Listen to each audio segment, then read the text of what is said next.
D K Shivakumar ಅವರು ಒಂದು ನಿರ್ಧಾರ ತಗೊಂಡವ್ರೆ. ಗ್ಯಾರಂಟಿ ಯೋಜನೆಗಳ ವಿಚಾರದಲ್ಲಿ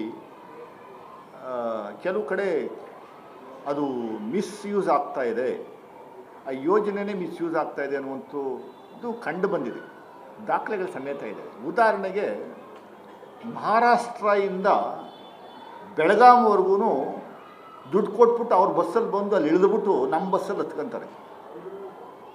ಯಾರು ಮಹಾರಾಷ್ಟ್ರದವರು ಅಲ್ಲಿಂದ ಬೆಂಗಳೂರವರೆಗೂ ಪುಕ್ಕಟೆ ಬರ್ತಾರೆ. ಕೊಡ್ಬೇಕಾದ್ರೆ ನಾವು ಅವ್ರಿಗೆ ಅಲೋ ಮಾಡಬೇಕಾ ಹೇಳಿ? ನೀವು ಆಂಧ್ರ ತಗೊಂಡ್ರೆ ಆಂಧ್ರ ಬಾರ್ಡ್ರ್ ಯಾವ ಸರ್ ಅದು? ಆಂಧ್ರ ಬಾರ್ಡ್ರ್ವರೆಗೂ ಆಂಧ್ರದವರು ಬರ್ತಾರೆ, ಅಲ್ಲಿಂದ ನಮ್ಮ ಬಸ್ಸಲ್ಲಿ ಹತ್ಕೋತಾರೆ ಫ್ರೀ.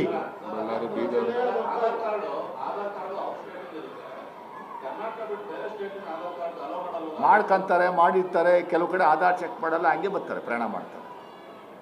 ವಿದ್ಯುತ್ ಶಕ್ತಿ ತಗೊಂಡ್ರೆ ನೀವು ವಿದ್ಯುತ್ ಶಕ್ತಿನ RR ನಂಬರ್ 1 ಕೊಟ್ಟು ಕಂಪ್ಯೂಟರ್ ಆನ್ಲೈನಲ್ಲಿ ರಿಜಿಸ್ಟರ್ ಮಾಡ್ಕೊಳ್ಳೋಂಥ ಅವಕಾಶ ಮಾಡಿಕೊಟ್ಟ ಬಿಗಿನಿಂಗಲ್ಲಿ ನಾವು ಸರಿಯಾಗಿ ವೆರಿಫೈ ಮಾಡ್ದೇನೆ ಕಮರ್ಷಿಯಲ್ಗೆಲ್ಲ ಯೂಸ್ ಮಾಡ್ತಾವ್ರೆ 200 ಯೂನಿಟ್ನ. ಅದನ್ನು ನಾವು ತಡೆ ಹಿಡಿಬಾರ್ದಾ? ಗೃಹಲಕ್ಷ್ಮಿ ಯೋಜನೆ ಯಾರೋ ತಮಿಳ್ನಾಡಿಂದ ಬಂದಿರೋರಿಗೆಲ್ಲ ಗೃಹಲಕ್ಷ್ಮಿ ಕೊಡ್ತಾ ಇದ್ದೀವಿ ನಾವು. ಹೊರಗಡೆ ಬಂದಿರೋರಿಗೆಲ್ಲ ಬಂದಿರಲಿ ಸಾಕಷ್ಟು ಜನ 50% population in Bengaluru is are from outsiders.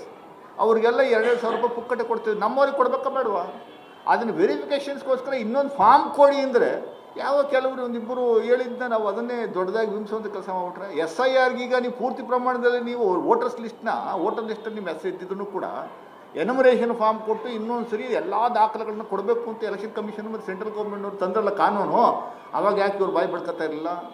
ಈಗ ಯಾಕೆ ಬಾಯಿ ಬಿಡ್ಕೊತವ್ರೆ? ಅವೆಲ್ಲವೂ ಇಲ್ಲ. 100ಕ್ಕೆ 100ರಷ್ಟು ಯಾವುದೇ ಕಾರಣಕ್ಕೂ ಗ್ಯಾರಂಟಿ ಸ್ಕೀಮ್ ಇಲ್ಲಲ್ಲ. ಗ್ಯಾರಂಟಿ ಕೊಟ್ಟೇ ಕೊಡ್ತೀವಿ, 2028ಕ್ಕೂ ಕೊಡ್ತೀವಿ. ಈಗ ಕೆಲವು ನ್ಯೂನತೆಗಳನ್ನು ಸರಿ ಮಾಡುವಂಥದ್ದಕ್ಕೆ ಒಂದು ಫಾರ್ಮ್ ಕೊಡ್ತೀವಿ, ಫಾರ್ಮ್ ಫಿಲಪ್ ಮಾಡಿ ನಿಮ್ಮದು ಐಡೆಂಟಿ ಕಾರ್ಡು ಮತ್ತು ಯಾವುದು ಅಡ್ರೆಸ್ ಪ್ರೂಫ್ ಇದೆ ಅದು ಕೊಡುವಂಥ ಕೆಲಸವನ್ನು ಮಾಡಬೇಕು ಅಷ್ಟೇ. ಇನ್ನೇನು ಅದರಲ್ಲಿ ಏನು ದೊಡ್ಡ ಮಟ್ಟದ ಗೋಜಲು ಗೊಂದಲ ಇಲ್ಲ.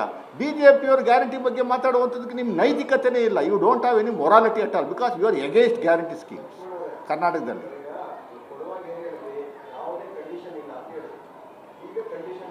ಎಲ್ಲಿ ಹಾಕಿದ್ದೀವಿ ಕಂಡೀಷನ್?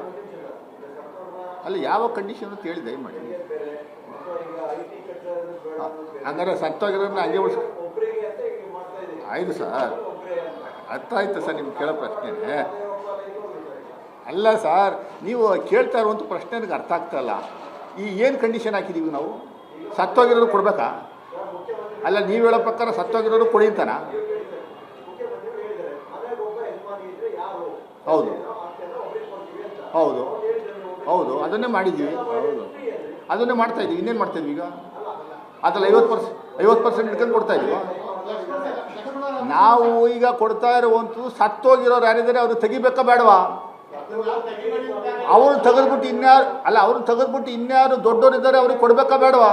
ಅಲ್ಲ ಸರ್, ಸತ್ತೋಗಿರೋರು ತೆಗೆದು ಇನ್ನೊಬ್ಬರು ಇರುವಂಥ ಫ್ಯಾಮಿಲಿಗೆ ಟ್ರಾನ್ಸ್ಫರ್ ಮಾಡಬೇಕಾ ಬೇಡವಾ? ದಯಮಾಡಿ ಹೇಳಿ. ಮತ್ತು ಅದನ್ನೇ ನಾವು ಹೇಳ್ತೇವೆ.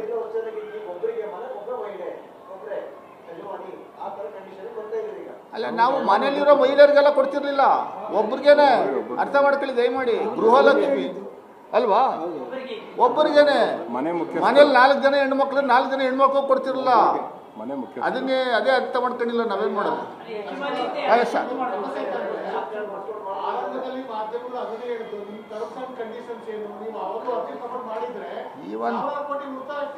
ಈವನ್ ವಿ ಡೋಂಟ್ ಮಾಡಬಾರ್ದಾ? ಅಲ್ಲ, ನೀವು ಇಂಡಿವಿಜುವಲ್ ಹೇಳಿ ಸರ್, ಪತ್ರಕರ್ತ ಅರ್ಥಪಡಿಸಿ. ನೀವು ಕಾಮನ್ ಮ್ಯಾನ್ ಆಗಿ ದಯಮಾಡಿ ನಿಮ್ಮ ಸಲಹೆ ಏನು ಹೇಳಿ ಸರ್. ನಾವು ಮಾಡಬೇಕಾ ಬೇಡ? ಅದೇನು ಫೋನ್ ಹಿಡ್ಕೊಂಡ್ರೆ ಏನು? ಅದನ್ನು ಮಾಡ್ತಾಯಿದ್ದೀವಿ. ಸ್ಕ್ರೀನಿಂಗ್ ಮಾಡುವಂಥ ಕೆಲಸ ಅಷ್ಟೇ, ಇದೇನಿಲ್ಲ. ಸತ್ತೋರು ಬಿಟ್ಟು ಬೇರೆಯವ್ರಿಗೆ ಕೊಡುವಂಥದ್ದಕ್ಕೆ, ಒಂದು ಟ್ರಾನ್ಸ್ಫರ್ ಮಾಡುವಂಥದ್ದಕ್ಕೆ ಒಂದು ಫಾರ್ಮ್ ತಗೊಂಡು ಮಾಡ್ತಾ ಇರೋದು ಅಷ್ಟೇ. ಅದರಲ್ಲಿ ಏನು we are not going to change any conditions. ಯಾವ ಕಂಡೀಷನ್ಸು ಇಲ್ಲ ಅಲ್ಲಿ. ಹಾಂ, ಹೇಳಿ ಸರ್. ಹೌದು, ಅದೇ ಲೇಟ್ ಆಗೋಯ್ತು. ಹೌದು, ಏನು ಮಾಡ್ತೀವಿ ನಾವು? ಎಲೆಕ್ಷನಲ್ಲಿ ಸೋತಾಗ ನಾವು ಅದನ್ನು ಮಾತಾಡಿದಾಗ ನಮ್ಮ ಮೇಲೆ ಬಿದ್ದುಬಿಟ್ರು, ಎಲ್ಲ ನಮ್ಮವರೇ ಮೇಲೆ ಬಿದ್ದುಬಿಟ್ರು. ಹೌದು, ಅವಾಗ ಸಿದ್ದರಾಮಯ್ಯ ಸಾಹೇಬ್ರನ್ನ ಕರೆದು ಬೈಸ್ಕೊಂಡೆ. ಎಸ್ ಹಾಂ ಸರ್. ಕನಕಪುರದ ಜನತೆಗೆ ಆದರೂ ಭೂಮಿಯನ್ನ ಕೊಡಬೇಡಿ, ಯಾಕಂದ್ರೆ ಬೆಂಗಳೂರು ದಕ್ಷಿಣ ಅಂತ ಆಗಿದೆ, ಭೂಮಿಯ ವ್ಯಾಲ್ಯೂ ಜಾಸ್ತಿ ಆಗುತ್ತೆ ಅಂತ ವಿಡದಿಯ ವಿಚಾರದಲ್ಲಿ ಭೂಮಿ ಕೊಡಿ ಅನ್ನೋಂಥದ್ದು ಹೇಳ್ತಾ ಇದ್ದಾರೆ. ಇದು ಯಾವ ನ್ಯಾಯ ಅಂತ ಹೋರಾಟಗಾರರು, ರೈತ ಹೋರಾಟಗಾರರು ಪ್ರಶ್ನೆ ಮಾಡ್ತಾ ಇದ್ದಾರೆ. ಇದು ತಮ್ಮ ಉತ್ತರ ಏನು? ಸರ್, ಇದು ಎಲ್ಲ ಟ್ರಿವಿಯಲ್ ಕ್ವಶನ್ಸು. ದಯಮಾಡಿ ತಾವೆಲ್ಲ ಭಾಳ ಸೀನಿಯರ್ ಜರ್ನಲಿಸ್ಟ್ ಇದ್ದೀರಿ. ಯಾರೋ ಒಂದಷ್ಟು ಹೇಳಿದ್ನೆಲ್ಲ ನೀವು ಪ್ರಶ್ನೆ ಮಾಡುವಂಥ, ಸರ್ಕಾರಿ ಪ್ರಶ್ನೆ ಮಾಡುವಂಥದ್ದು ಆಗಬಾರ್ದು. ಎಲ್ಲಿ ಏನಾಗಬೇಕು, ಕನಕಪುರದಲ್ಲಿ ವಿ ಹ್ಯಾವ್ ಇರಿಗೇಷನ್ ಫೆಸಿಲಿಟೀಸ್.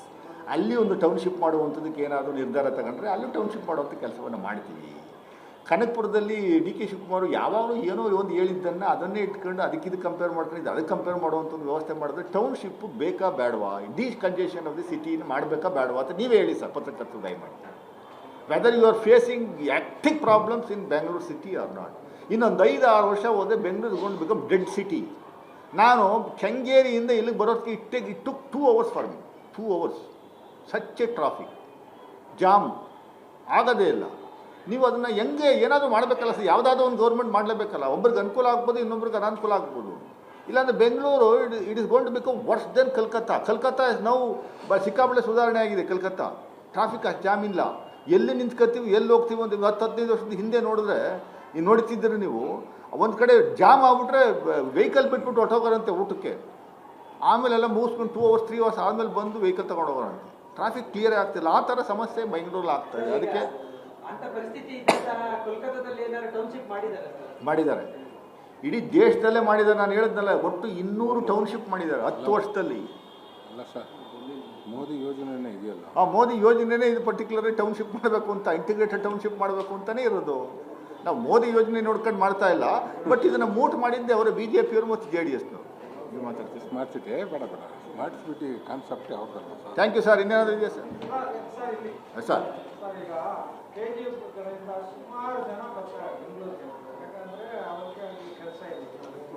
ನೀವು ಅಲ್ಲಿ ಲ್ಯಾಂಡ್ ಇದೆ, ಸುಮಾರು ಜನ ಡೆವಲಪ್ ಮಾಡ್ತೀವಿ. ಅಲ್ಲೇ ನರಸೀಪುರ ಟೌನ್ಸ್ ಇದ್ದಿದ್ದಲ್ಲ, ಇಂಡಸ್ಟ್ರಿಯಲ್ ಏರಿಯಾ, ದೊಡ್ಡ ಇಂಡಸ್ಟ್ರಿಯಲ್ ಏರಿಯಾ. ಅಲ್ಲ, ಟೌನ್ಶಿಪ್ ಮಾಡುವಂಥದ್ದಕ್ಕೆ ಎಲ್ಲೋ ಟೌನ್ಶಿಪ್ ಮಾಡಿದ್ರೆ ವರ್ಷ ಮೈಸೂರು ಜಾಗ ಇದೆ, ಬಂದು ಟೌನ್ಶಿಪ್ ಮಾಡ್ತೀವಿ ಬನ್ನಿ ಅಂತ ಅಲ್ಲಿಗೆ ಬರಲ್ಲ ಜನಗಳು.